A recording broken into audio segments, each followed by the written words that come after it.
Chronic consumers often go broke and chronic investors often get rich. So, which one do you want to be? This stark question highlights the critical difference in mindset between those who spend money like a consumer and those who invest money for long-term wealth. Most people work hard to earn their income, yet the way you think about using that money can mean the difference between struggling financially and achieving financial independence. In a world flooded with advertising and peer pressure, consumerism has become one of the biggest threats to financial well-being. The urge to indulge in instant gratification can be so strong that millions end up in debt just to treat themselves or keep up with others. If you want to empower yourself financially, it's time to flip the script. Instead of asking, what can I buy right now? Start asking, how can I make this money work for me? This video is all about changing that perspective. We'll explore the consumer versus investor mindset, see how this mindset shift applies in the trading world, and share practical steps to start thinking like an investor. By the end, you'll understand why thinking like an investor is the only way to reach your long-term financial dreams. No gimmicks, just a professional and motivational guide to changing your mindset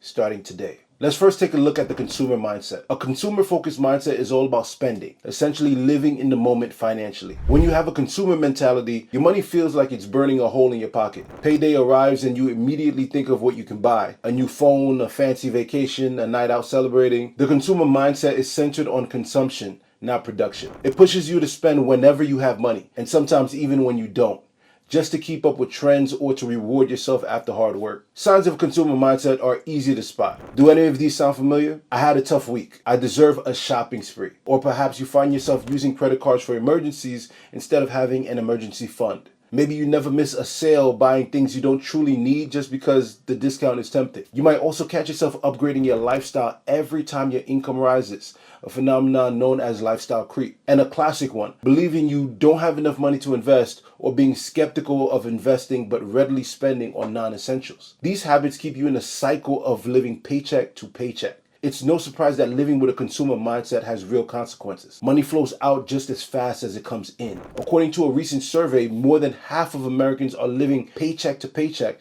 and about 70% feel stressed about their finances. Constant spending and debt leads to stress, regret, and limited savings. Over time, this can even impact your mental health and relationships. In short, consumers remain consumers and often struggle financially no matter how much they earn because any increase in income just fuels higher spending. Now let's contrast with the investor mindset. An investor mentality is about putting your money to work and focusing on the long term. Instead of asking, how can I spend this money? The investor asks, how can I grow this money? The investor mindset sets its sight on the future, not just the present. It means you understand you might have to sacrifice something now to enjoy something far greater later on. In practical terms, every dollar is seen as a seed that can be planted to grow into more dollars. This is the essence of investing. People within an investor mindset treat money as a tool for ownership, growth, and opportunity rather than just a means to acquire consumer goods. They prioritize buying or building assets that appreciate or generate income instead of piling up liabilities that drain their wealth. For example, buying stocks, real estate, or investing in a business are asset-focused moves. These can grow in value or produce cash flow. On the other hand, buying a brand new luxury car on a whim is typically a liability. It loses value the moment you drive it off the lot. The wealthy understand that assets build wealth, liabilities drain it. They make spending decisions based on return on investment or ROI, not on social pressures or instant pleasure. Characteristics of an investor mindset often include habits like investing any extra money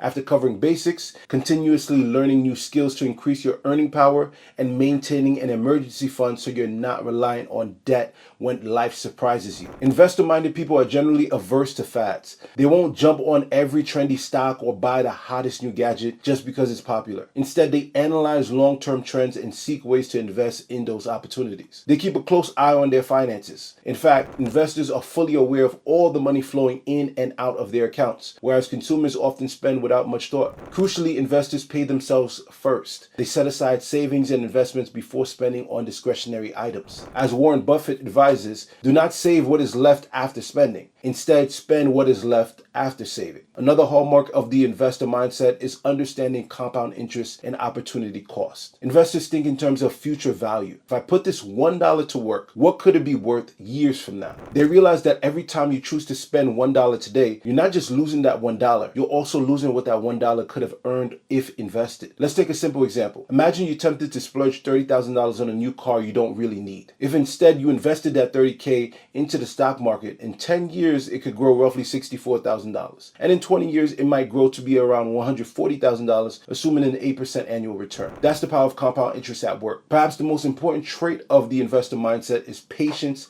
and delayed gratification. Building substantial wealth doesn't happen overnight. It's a marathon, not a sprint. Those with an investor mentality are willing to delay gratification now in exchange for a larger reward later. While consumers chase quick wins or get-rich-quick schemes, true investors play the long game and trust that consistent, patient investing will pay off over time. So how does this mindset shift apply in the trading world? As a day trader, you might already know the thrill of quick profits and the sting of losses. But even traders need to decide whether to think like consumers or investors when it comes to their money. For example, consider two traders who each had a fantastic month and made solid profits in the markets. Trader A immediately thinks, great, now I can finally get that new sports car or luxury vacation. They withdraw a big chunk of their trading gains and spend on lifestyle. This is a consumer mindset in action. Trader B, on the other hand, thinks like an investor. Trader B might treat themselves a little bit, but they decide to put the majority of the gains back to work, perhaps by increasing their trading capital, investing in an index fund, or purchasing an asset that will generate passive income. Over time, the differences start. Trader A's shiny new car loses value every day, and soon they're back to square one, needing another big trade to fund the next splurge. But Trader B's reinvested profits, however, start compounding. Larger trading capital can mean larger future profits,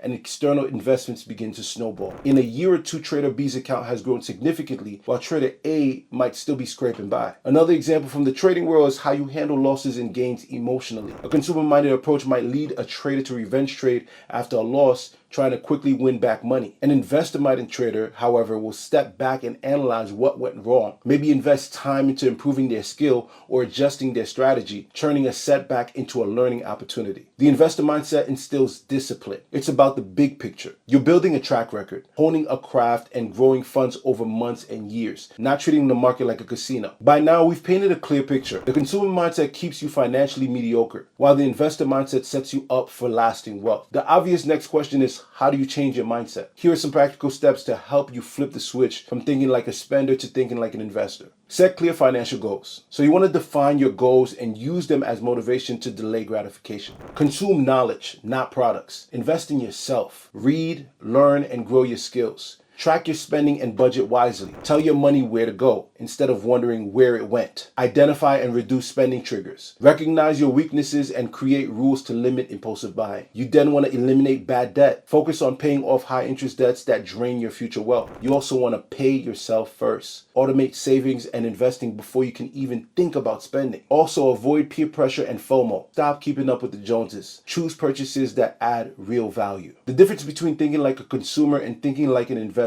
ultimately comes down to the mindset and habits. A consumer mindset is about working for money and then spending that money to consume goods that give quick satisfaction. An investor mindset is about making money work for you by directing it into opportunities that grow and pay you back over the long run. The good news is that anyone can start thinking like an investor. It starts with small shifts, questioning your purchases, valuing growth over comfort, and being intentional with every dollar. As Warren Buffett famously said, if you buy things you do not need, soon you will have to sell things you need. By contrast, every wise investment you make today is something your future self will thank you for. So stop thinking like a consumer and start thinking like an investor. Embrace delayed gratification. Focus on acquiring assets and watch the magic of compounding unfold. If you found this video helpful and feel motivated to shift your mindset, give this video a like and a subscribe for more insights on building long-term wealth. Let's commit to thinking like investors and make our money work for us. Your future self is already cheering you on. Now go make it happen. Take care.